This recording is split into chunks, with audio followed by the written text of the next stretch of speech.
What's up, YouTube? It's your girl, Big Profit, you know, the biggest, and I'm back with another YouTube video.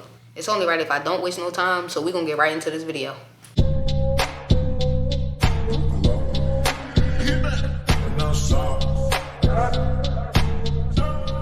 Like I always like to say, I'm doing this for the people that are 50% introvert, 50% extrovert, only because without y'all, I wouldn't be able to make these videos. Y'all are the reason why I keep pushing and pushing and pushing to make sure I get this content out there for me to share, you know.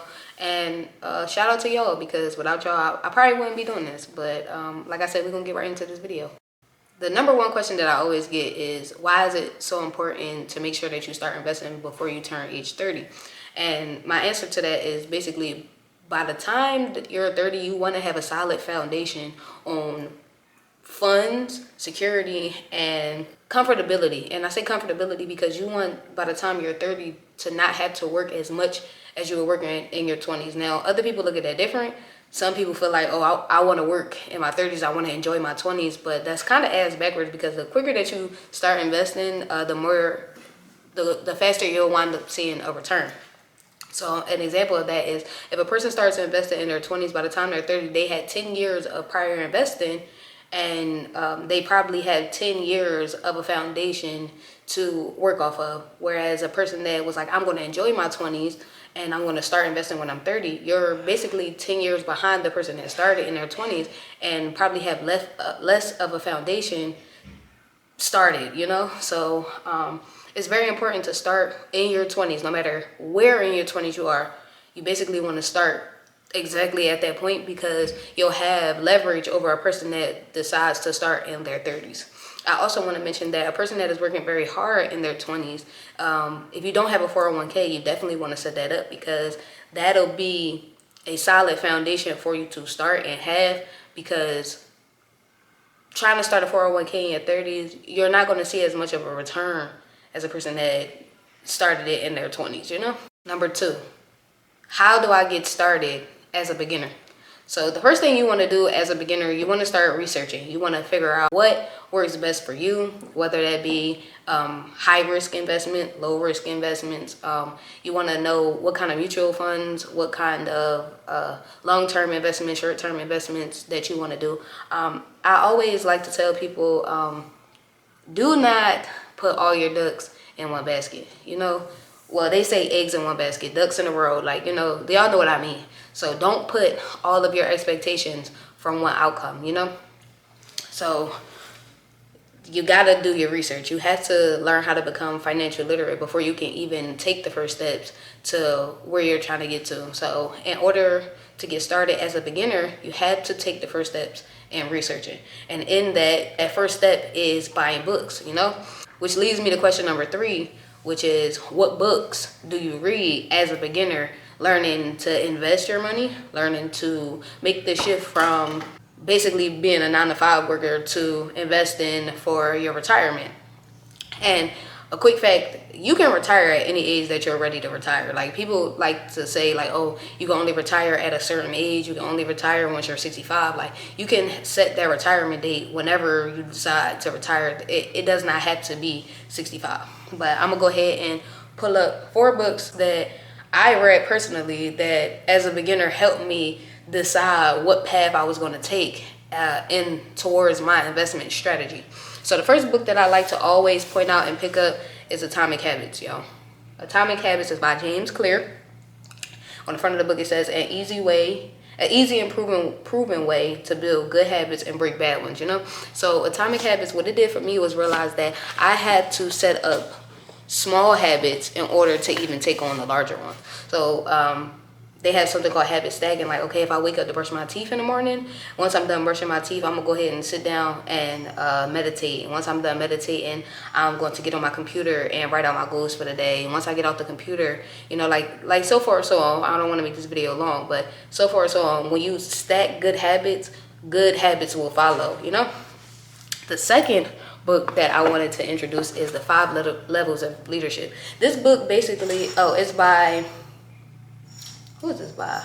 John C. Maxwell, The 5 Levels of Leadership. So I like this book because it led me to have I like that book because it basically pointed out leadership skills that you need to have as a leader. And if you don't have these skills as a leader, you cannot really consider yourself a leader at all. It basically puts the childish mentality of things on the back burner, and like when people have attitudes about what a manager says, and and they don't really understand where a manager come from, this book points out leadership perspective. And it helps you understand that, in order to be a leader, you have to have these uncomfortable conversations, not only with yourself, but with other people, and point out boundaries. Like I said, I don't want to make this video long. But number 3, where do I invest my money? Now, I'm going to put on the screen a couple different places where you can start as a beginner to invest your money. Me personally, I use Webull, I use Fidelity, I use M1 Finance, I use Crypto.com. Those are my 4 favorite platforms to use to invest my money. Now, I also have a 401k. My 401k was provided by my company. I'm pretty sure that any company that you work for, they offer 401k. Now, if your company does not offer 401k, that's something that you would have to go to the bank and talk to your bank advisor about how you can set up a 401k in the mutual fund and what strategy they basically advise you to go towards to make sure that your money is safe. Now, I'm not going to say that you need to trust these bankers, because some people, some bankers are going to just tell you to put your money in a savings account, a high yield savings account, and just leave it there. And that's not always the best, especially when you're over 20 or over 25 and you're looking for something that's a little bit more, I don't want to say risky, but more of a high risk to where you'll get a higher return. And also know that you don't get a high return without a high risk. They always say like high risk, high reward. So just keep that in mind. I forgot another book. I only did 2 books. The 3rd book that I want to point out is The Next Millionaire Next Door. I read this book.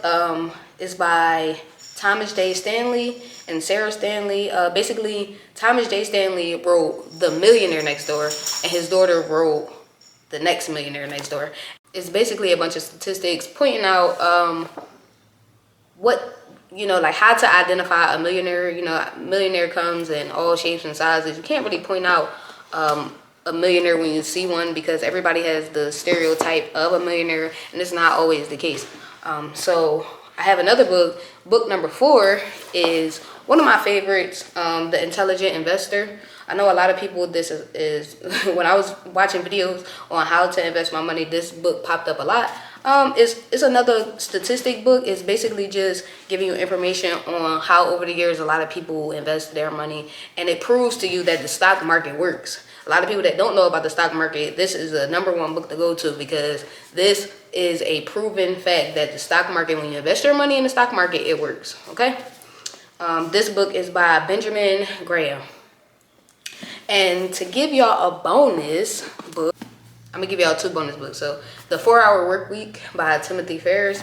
This book enlightened me that I don't have to work a 40-hour work week in order to get where I'm trying to go. If I work hard enough and learn how to capitalize on my time, and not only just my time, other people's time, that I can live life like a 4-hour work week, like work 4 hours a week and still get the same return as if I was working 40 hours a week. So this is definitely a book that you want to pick up. And the last book that I read over and over and over and over again, and this is how you know I read the book over and over and over again. Where are you? I don't see it. Luna. Book is tore up and I can't even find it. Oh, found it. Okay. This last book, you can tell, is my favorite because it's all tore up. Like, even the spine of it is like I done read it so many times that it done got like tore up. So this is called The Mindful Millionaire by Lisa Peterson. This book is a must read. Do you hear me? This book is a must read. It just basically gives you a mindset shift on how to think like a millionaire, but also how to look at other people and know that like they are not for you when you are trying to become a millionaire. Like the best thing that I could have done was read this book because it points out the characteristics in myself that are not aligned with becoming a millionaire. So definitely the Mindful Millionaire is a number one. This probably should have been number one on my list, but yeah, you know, we're gonna keep going with the video. Number 5, this is gonna be a big one for y'all. How do I stay disciplined in saving my money? Now, it's not gonna be easy and it's gonna take some practice, but I like to use 2 separate strategies to save my money. I like to 1, invest in crypto. I like to 2, invest in envelopes. And 3, I like to basically invest in my 401k. I know that y'all will hear me say 401k, 401k, 401k, 401k over and over again, but to be honest, y'all, like, this is one of the best strategies that I can give y'all. Investing in 401k, saving envelopes, and invest in crypto. At the bottom of this video, I will drop a link that will allow you to get a $25 credit when you sign up for the crypto.com debit card and create an account with them. And I say do it, you know, like, to have that kickstart of the $25. I believe they're going to give you a USDC coin. I don't believe you can withdraw the $25, but to have it there and compound it in the account, I feel like for beginners is very, very, very good. Crypto.com is very beginner friendly, and it's probably one of the best places that I like to buy my crypto and hold my crypto. So, and also the debit card factor, you know, like, say you do gain some capital in the crypto, you can just move it to the debit card and swipe the debit card like regular funds. But when it comes to envelopes, you want to use the envelopes, like, say you get paid every 2 weeks. When you get paid every 2 weeks, you want to take out a comfortable amount to put in these envelopes. Now, me personally, I'm gonna give you an example. The example that I want to give you with my envelopes is, you basically going to take an envelope, right? One of these envelopes, it doesn't really matter. Yes, this is a crayon. You're going to take one of these envelopes and you're going to write 5 plus 10 plus 15. There you go. You're going to do that. I don't know if y'all can see. 5 plus 10 plus 15, right? So when you get paid, you start small. You put $5 in here, you put $10 in here, and you put $15 in here for a total of $30. And what I do is I write that 30 in the corner, if y'all can see that. And now I have a $30 envelope. When I was done, and you do that all the way up to 100. So the next envelope you would do would be 10, 15, 20. Next envelope after that would be 15, 20, 25, so forth, so on. I did it like this because a lot of people that do the 100 envelope challenge, I believe it's like you save $5, $5, and like, granted, we try and get to that bag a little bit quicker than that. So with that being said, when I got done doing it the first time, I did it once. The second time around, I said I was going to up it. So when I did this, right, I did this all the way up to 100 again, and then I decided to take another envelope and put $25 on it and pair it with this envelope. So you got a $25 envelope and you got the $5, $10, $15 envelope. So every time that you save, you're saving $55. Well, not every time. So that when you save this pair, instead of just saving the 30 and the 25 separately, I save them both together and I make this one envelope. So this would be considered a $55 envelope. And you know, like, to me, that worked for a very long time. And like I said, like, this made it fun for me. And in it being fun for me, it made saving fun, you know, because I was like, all right, shit, next week I can save, it will be 10, 15, and 20 plus another $25 envelope, you know, like, I got more than I got last time, and then put those together, I'm well over $100, you know. As I kept doing that, I took out of my capital gains a flat $200, and I would fill these envelopes up to $200. So it'd be like, maybe I might complete 2 envelopes and put a little bit of the next envelope in there, so that way when I go to fill the next envelope, it's already halfway full, you know. So that, to me, is a very, very successful way of starting and saving your money.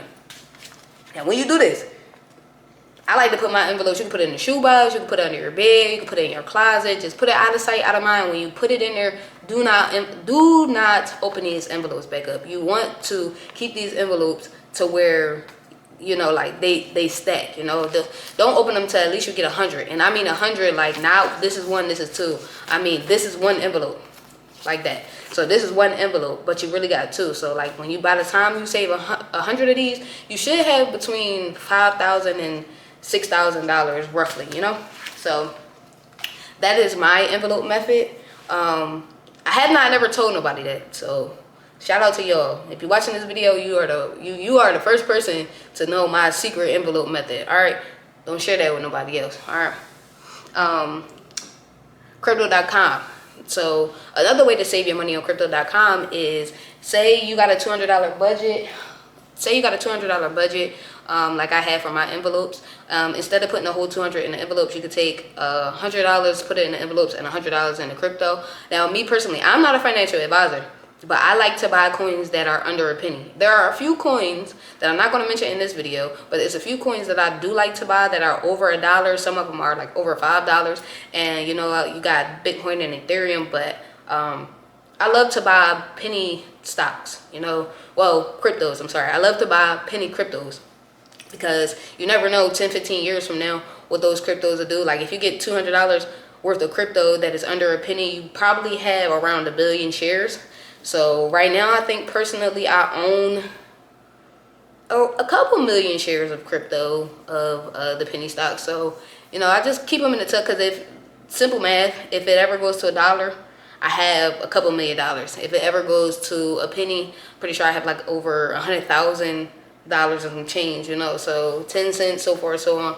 And this is just the small things you can do to invest in your future and save for yourself in the future, but you're doing it now. So that's a big saving tip to people. Saving in your 401k is definitely my, like y'all, like I said before, like I will scream 401k to the top of my lungs to everybody because that's like my best saving method. I believe in November, I probably only had like $600 in my 401k, and then it's like it hit a band so fast, and then now I'm probably at around like 1,700, and it's like it went from, and it's only January, so it's like it went from 600 to a band to now almost 2 bands in less than 4 months. So 401k is definitely a crazy return. I think I've only invested probably $1,300. So that $1,400 is what my 401k returned to me. So if your job allows you access to a 401k, please use it. I'm going to tell you again, please use it. And you have the opportunity to pick your own percentage of what you want to invest in your 401k. So you don't have to pick like a high amount. Like I normally do 15%, even though they're only going to match that 6%. I like to take 15% of my income to put into my 401k because that's money that I'm not going to miss, you know. So definitely, please, if you don't do nothing else, invest in a 401k. Number 6, what inspired me to become more financially literate? So I love to tell people, like, I got tired of being broke. A lot of people know me for having money. A lot of people know me for being a big profit or having a big profit or, you know, trading and making a lot of money. Well, I'm gonna say good money from trading and good money from extracurricular activities. But a lot of times that money was not kept, you know. It wasn't there for me to hold on to have. It was being spent. It was more so like spend it because I can't keep it and move on to the next day, make another couple $1,000s, but I wasn't keeping it and using it to my advantage. So I became more literate to learn how to make my money work for me. Also, I was watching, it's like once I started trading, I started seeing a lot of videos. It's like the AI or the algorithm was sending me videos to learn how to use all this money that I'm making and putting it into other money, so that way I don't have to physically be there to make more money. So when my financial literacy journey came after credit repair, after trading, after teaching to learn how to trade. So it's not like a elaborate story. I didn't go through nothing crazy. The craziest thing that I've been through is making a shit ton of money and then spending it all. Like that's what I think I just got tired of. I was basically losing money because I'm making it and not keeping it. Like I'm losing it every time I get it. So that just led me to be like, I want to be able to keep my money, and I damn sure want to be able to have money for my kids. I damn sure don't want to turn 30 and I have nothing. I also look at my parents and realize, like, what did my parents have to leave me? If they didn't leave me nothing, then I need to be that changer in my kids' life to be able to leave my kids something. Because it didn't feel good growing up and my parents wasn't able to leave me nothing. And granted, shout out to my parents because they worked as hard as they could. They did whatever they could for me. But it's like, I don't want to be the parent that has to only do what they can. I want to be able to over deliver for my children. So, that started my financial literacy journey. Number 7, how to make your 9 to 5 work for you. Now again, y'all gonna hear me say 401k to the death of me. So first things first, you want to sign up for a 401k. When you sign up for a 401k, it's going to give you the opportunity to invest 6%, which your company more than likely will match. Now companies do vary. It varies between, I believe, 1 to 6% that they will match. But I know my company specifically matches up to 6% after a year of employment. So I haven't been employed with them for a year, but I know that when I am employed for a year, I can pull my 401k out and they will match that 6%. So that's definitely something that you want to look into. If you haven't done that, sit down with your HR and ask them about how to invest.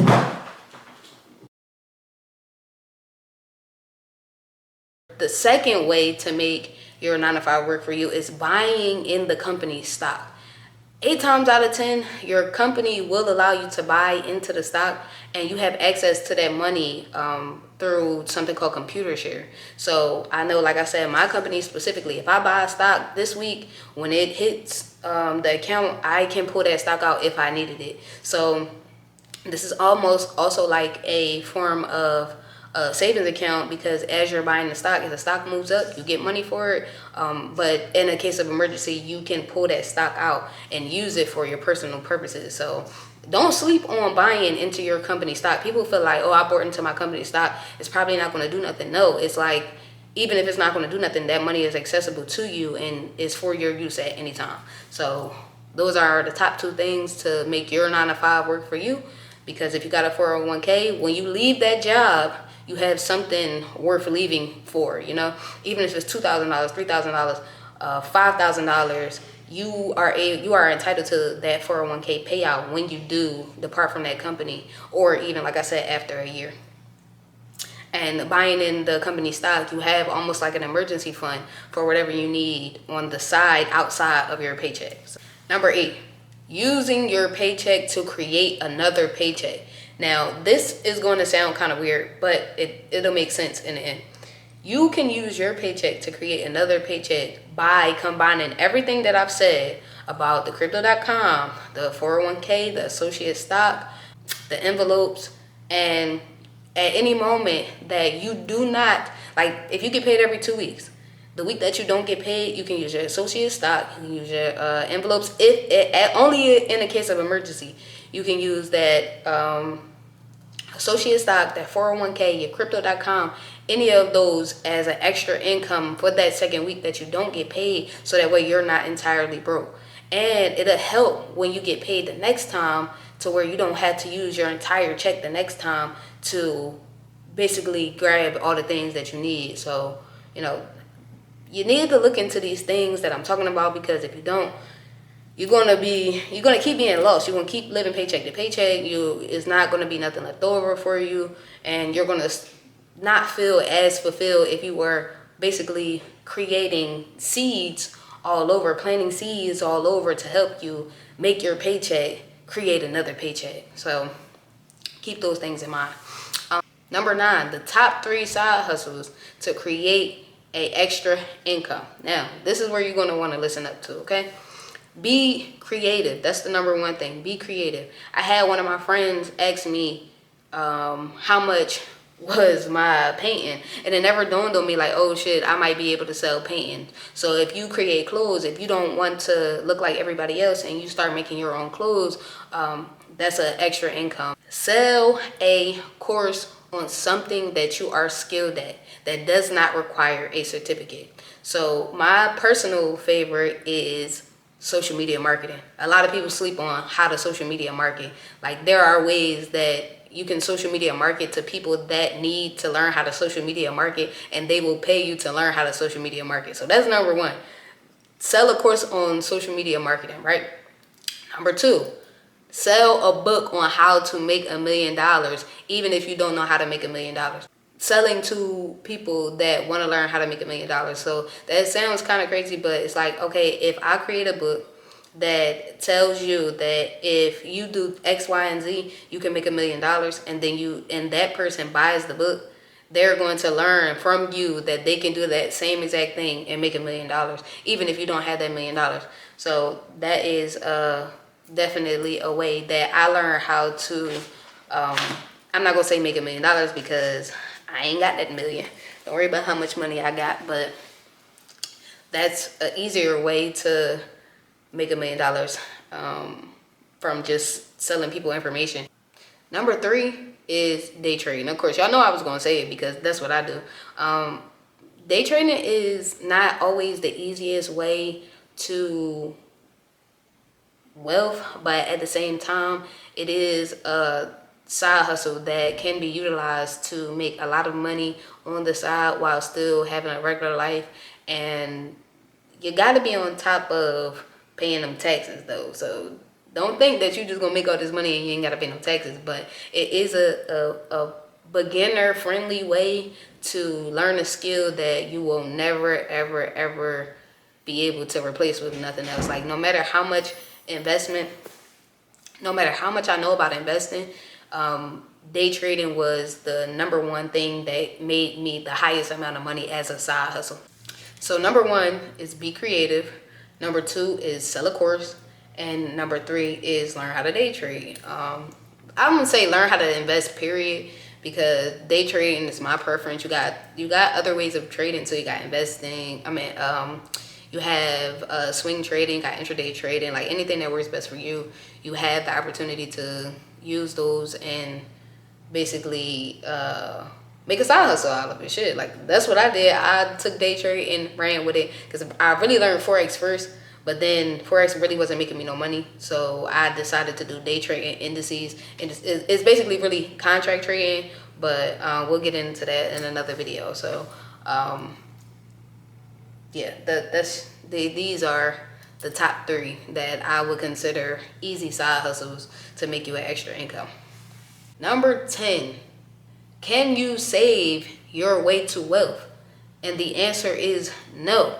You cannot save your way to wealth. You can save your way to a comfortability platform and foundation to be okay enough to try to start something that will make you wealthy. But saving your way to wealth is just not enough time in a day. It's not enough years in a lifetime to save your way to wealth, because wealth is the abundance of inflow of income.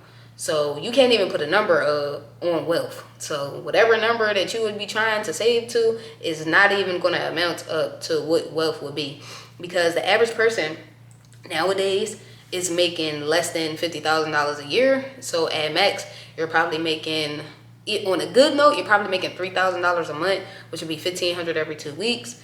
But what are you saving out of that? Groceries is high as hell. Car notes is high as hell. Rent is definitely high as fuck. So when you look at like, okay, how much am I even saving out of this $3,000 a month? And that's even if you're getting $3,000 after taxes. How, like, you're not saving $3,000 a month. $3,000 a month times 10 months is, $300 a month. Even if you are able to save $300 a month for the first 10 months of the year, you're only going to save $3,000 plus that extra 2 months, which is another $600. You're only at $3,600, player. So how many years is it going to take you even to get to 30 grand? It's almost going to take you 10 years to get to 30 grand. So no, you cannot save your way to wealth. But that is why I'm giving you so many ways and options to save that will give you a return on your investment. My favorite acronym is ROI. You need to find something that is going to give you a return on your investment. So the quick answer is no, you cannot save your way to wealth. Can you find ways to save to speed up the process of starting something else? to get you wealthy? Yes, there are plenty of ways that you can do that. But no, you cannot save your way to wealth. 11. Is day trading the fastest way to building wealth? I cannot say yes in short term because I don't have wealth from day trading, you know? Like, I have a side income from day trading. I have basically a comfortability lifestyle from day trading, but I cannot say that it is a easy way to get to wealth, because a lot of times when you make a lot of money, you lose a lot of money. It is a high risk investment strategy. So, and like I said, in the short term, no, it's not easy. I do not recommend to dump all your money into learning how to trade, because even if you learn how to trade, emotionally you might not be able to keep the money. So, number 12, a lot of y'all gonna like this: how to budget your finances for an entire year. So I'm gonna break this down, and you need to listen, right? So for this, you're gonna want a notebook, you're gonna want a pen, and preferably lined sheeted paper, because if it's regular blank paper, it's going to be hard to keep it neat and organized. And for this, you want it to be neat and organized, because each column will go off of each date. We're gonna base it off of dates. So for a whole year, you're gonna take this one column, this first left column, and you're gonna put pay date at the top of the paper. Okay, top left corner, you're gonna put pay date. And for the next year, you're going to write every pay date that you have for the next year. Okay, this is going to be a little time consuming, but I promise you it's going to be worth every moment. So for that whole year, you're going to write down every payday, whether you get paid every week, whether you get paid every 2 weeks. You're going to write down the dates for each paycheck, and that is one column. There's going to be another column. The next column, you are going to put your rent. Now I'm talking to the people that pay rent. If you do not pay rent, this column can be expenses, but I'm talking to the people that pay rent. This column is for you. You're going to put rent at the top of this column, and every time you have to pay rent, you are going to put the amount of money that has to be paid next to the date that you have to pay rent. Most of the time, it's either the end of the paycheck, because you don't want to go past the 5th of the month, or if you're a person that your landlord lets you slide a little bit, it'll be the first paycheck of the month. But 8 times out of 10, it's going to be the last paycheck of the month. You're going to write next to that column, in that column, or next to the the pay date column, in the rent column, you're going to put the amount of rent for that month, and put that in the rent column. We got that down pat. When we done, I'm going to put an example to the right of me. But we're moving on. In the next column, you are going to put your expenses. Now, me personally, I have internet, I have my phone bill, I have a car note, I have car insurance, and I have rent. So it's probably so many other things, but those are the top things that I had to pay, that are on the top of my mind at all the time that I need to pay. So you're going to list your expenses, but you're not going to write out the whole word, because that's going to make it messy. You're going to write a initial. So if it's rent, you're going to put R. If it's internet, you're going to put I. Phone bill, you're going to put P. Car note, you're going to put C, okay? And for the car note, I want you to put in parentheses what month you're paying this car note for, okay? And every check that these need to be paid, you're going to write that down. You're going to write this in that column. Like I said, this is going to be time consuming, but once you do it, you can see and start to realize where your money is going, when it needs to go there, and what do you have left over, okay? So the last column are far right, okay? You're going to put total cost.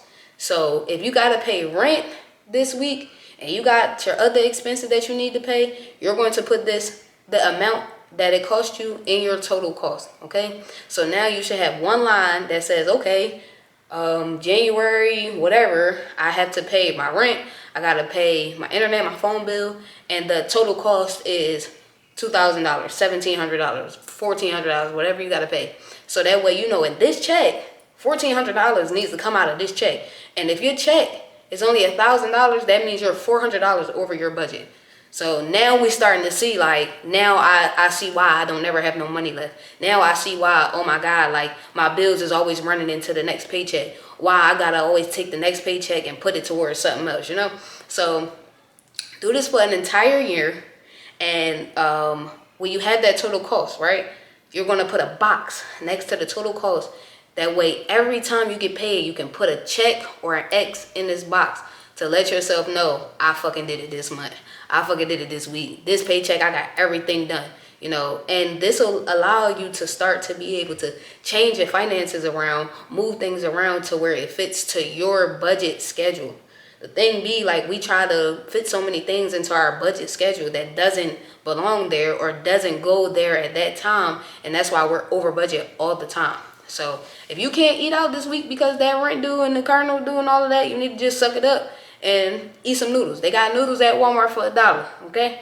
And if you gotta eat that for a whole week, so be it, because you need to make sure these bills is paid. I can get into credit, right?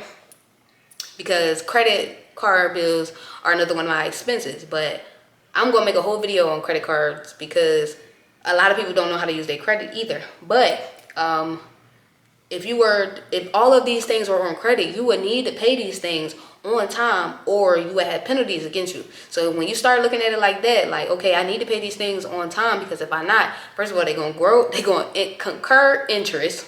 You don't want that, and you're going to be pushing more on yourself for the next week, the next month, and it's just going to become overwhelming, and that's not what you want to do. So you got one column, which is your pay dates. The second column, which is the rent dates. Your third column, which is expenses, and your fourth column, which is total cost. And the last one is not a column, but it's the little box that you can check, like, yay, I did it this month. Okay? Y'all got that? That's the simplest way to budget your expenses for a whole entire year. And then at the bottom of that, I like to basically add it all up and see how much money I'm about to spend on just bills this entire year. And then I like to add up how much my checks is going to be, so I can see, like, all right, if I'm making $40,000 this year and my bills is only $23,000, that means I got $17,000 to myself. That for a year, $17,000, you should be able to budget that for 12 months and be okay, because that's more than $1,000 a month that you have to yourself at will to be able to be used for whatever your leisure, you know? So this is the last and final question. I guess you could say it's a bonus question. Partnerships, friendships, relationships, and building wealth. So when you have friends, got a partner, you got any type of relationship, if you cannot have uncomfortable questions, uncomfortable conversations, uncomfortable meetings about whether y'all are benefiting each other or what you could be doing to benefit yourself better, these are the type of relationships, partnerships, and friendships that you need to kick in 2024. If y'all are not adding value to each other, y'all don't need to be messing with each other, because in 2024 we are trying to build. So if you're messing with a person that is not doing nothing but taking you down, for example, if you are in a relationship where a person know you trying to get to it, like they know you trying to get to a bag, they know you trying to get up out of the situation that you're in, and they like, oh, well, I want to go out to eat today, I want to go out to eat tomorrow too. Oh, why you ain't buying me this? Why we ain't doing this every day? Oh, why I gotta, like, why you know? So you had to realize that these are the toxic people and toxic traits of a person that you don't need to surround yourself with. Because if you keep surrounding yourself with these people, they're 9 times out of 10 going to bait you into feeling like those are the things that you should be doing for them or doing with them for y'all to continue a relationship, when in reality it's like, okay, well, I don't have to continue this relationship with you, I don't have to continue this friendship with you, and we damn sure ain't partners if you feeling like I'm not doing enough for you or you're not doing enough for me. So in 2024, I want y'all to remember that, like, put yourself first. If your friends look down on you because you decide to live below your means and save a little bit more, that's not your friend. If they say, oh girl, well, we supposed to be enjoying our 20s and going out every week, and we need to be seen, we need to be heard, we need to be taking pictures, we need to be posting, like, these are not the type of people that you need to be around, because in reality, in order to build something, you need to disappear. You don't need to be in front of the camera all the time. You don't need to be on social media all the time, because what does it become? It becomes a distraction.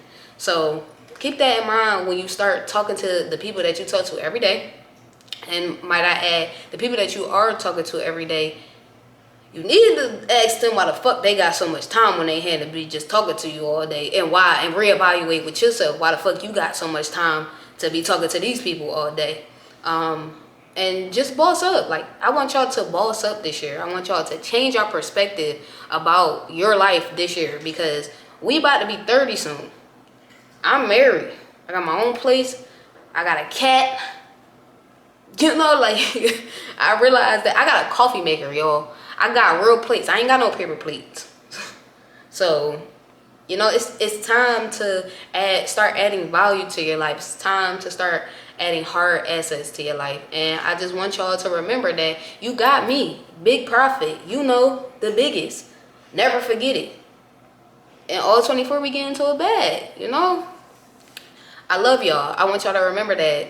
Just like y'all, my supporters, I am your supporter, and we in this together. In 2024, I'm trying to make a major bag. I'm not going to let nobody get in my way. I'm not going to let nothing stop me. So if you on that wave, we in this together. You know, I want to see y'all win this year. Now, like I always say, you watched it, you listened to it, rate it in the comments 1 through 10, like, and subscribe. Thank you. You know, the biggest.